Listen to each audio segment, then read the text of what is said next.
বাংলাদেশে প্রত্যেক বছরে ইন্টারমিডিয়েট পাশ করে হচ্ছে 12 থেকে 13 লাখ শিক্ষার্থী। তাদের জন্য 55টা পাবলিক ইউনিভার্সিটি, মানে সরকারি বিশ্ববিদ্যালয়। আর প্রত্যেক বছর ডিপ্লোমা ইঞ্জিনিয়ারিং শেষ করে আপনার 1.5 লাখ শিক্ষার্থী, 1.5 লাখ থেকে 1,80,000 60,000-এর মতো। এইসব ব্যক্তিগুলোর জন্য একটাই শুধু ডুয়েট। কোথায় যাবে? তাও আবার 600 সামথিং আসন, 600 সামথিং।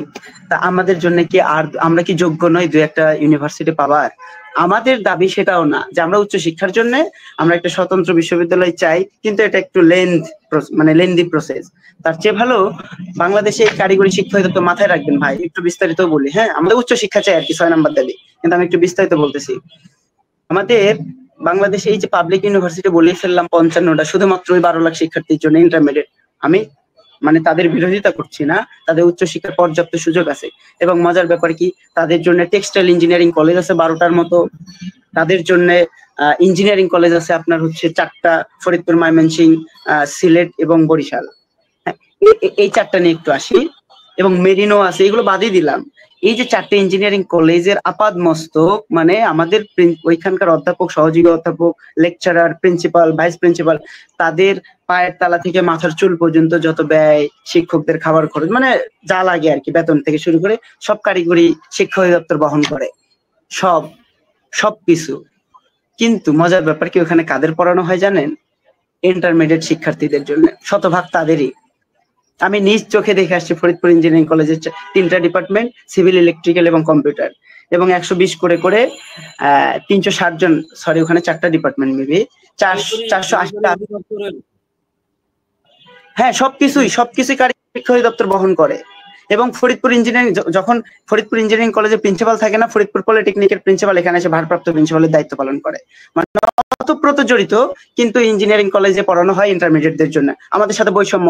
এরপরে আমি আসি বাংলাদেশে এই মুহূর্তে এসে, এই যে গত 2-1 বছর আগে 4টা জেলায় ইঞ্জিনিয়ারিং কলেজ স্থাপন করা হবে, নড়াইল, নাটোর, খাগড়াছড়ি এবং ঠাকুরগাঁও। এই ছেলে মেয়েদের আমাদের দাবি ছিল এই 4টে ইঞ্জিনিয়ারিং কলেজ তাহলে আমাদেরকে দেওয়া হোক। এটাও তো কারিগরি শিক্ষা অধিদপ্তর পরিচালনা করে। আমাদের দিল, দোষ কোথায়, সমস্যা কোথায়? ওই 4টার অংশীদার আমরা, কিন্তু আমাদের সাথে সেখানে বৈষম্য করা হয়। এবং এর আগে দেখবেন যে সাস্টে আমাদের জন্য ভর্তির সুযোগ দেওয়া হয়েছিল গুচ্ছ আসবার আগে। এবং আপনার হচ্ছে যশোর বিজ্ঞান প্রযুক্তিতে আমাদের একটু সুযোগ দেওয়া হয়েছিল, রাঙামাটি বিজ্ঞান প্রযুক্তিতে আমাদের একটু সুযোগ দেওয়া হয়েছিল, তারপরে হচ্ছে কাজী নজরুল ত্রিশালে এখানে একটু সুযোগ দেওয়া হয়েছিল। গুচ্ছ আসবার পরে সেটাও বন্ধ। তো আমাদের উচ্চশিক্ষার কোনো স্কোপ নাই। তো এই 4টে ইঞ্জিনিয়ারিং কলেজ যেহেতু আমাদের অধিদপ্তরই মেনটেন করে, তারাই বাজেট পেশ করে, তো এখানে আমাদের সুযোগ দিলে সমস্যা কোথায়? আমরা চাই এই 4টে ইঞ্জিনিয়ারিং কলেজে আমাদের জন্য শতভাগ, মানে আমরা তো চাচ্ছি না যে আমরা চেহারা দেখে গিয়ে ভর্তি হব, মানে আমরা তো বড়াই করতেছি না যে আমরা কারিগরি সেক্টর থেকে আসছি, আমাদের চেহারা সুন্দর, আমার স্ট্রাকচার সুন্দর, আমাকে ভর্তি করে নেন, সেরকম না। আমরা প্রসেসেই যেতে চাই, আমরা ভর্তি পরীক্ষা দিয়েই যেতে চাই, সমস্যা তো নাই। এটা আমাদের কি বলে, আমাদের ষষ্ঠ দাবি ছিল যে আমরা উচ্চশিক্ষার জন্য, যেহেতু বিশ্ববিদ্যালয় করা এই মুহূর্তে একটু টাফ হয়ে যায়, আইন জারি করতে হয়, যেহেতু এন্ট্রিম গভর্নমেন্ট। ডুয়েটের সাথে আওতাভুক্ত একাডেমিক কার্যক্রম, এই বিষয়টা। জি ভাই, হ্যাঁ, ডুয়েটা তো কথা ছিল কি জানেন, আমি বলি আপনাকে, একটু শেষ করে দিই। এই যে এর আগে 4টা যে ইঞ্জিনিয়ারিং কলেজ চলমান, এগুলো রানিং, এবং প্রত্যেক বছরে শত ইঞ্জিনিয়ার বের হয় ওখান থেকে। এবং এই 4টে ইঞ্জিনিয়ারিং কলেজ তাদেরকে সার্টিফিকেট দেয়, বরিশাল, ময়মনসিংহ এবং ফরিদপুর ইঞ্জিনিয়ারিং কলেজের সার্টিফিকেট দেয় ঢাকা বিশ্ববিদ্যালয় ইঞ্জিনিয়ারিং অনুষদ, এবং সিলেট ইঞ্জিনিয়ারিং কলেজের সার্টিফিকেট দেয় হচ্ছে সাস্ট।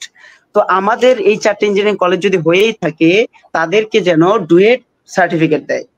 এই কথাটা সেটা, যে আগামী সেশন থেকেই মানে একাডেমিক ওই ডুয়েটের আওতাভুক্ত, মানে আমাদের কারিকুলামটা যেন ডুয়েটের মাধ্যমে পরিচালিত হয়, এবং আগামী সেশন থেকে যেন হয়। ক্লিয়ার?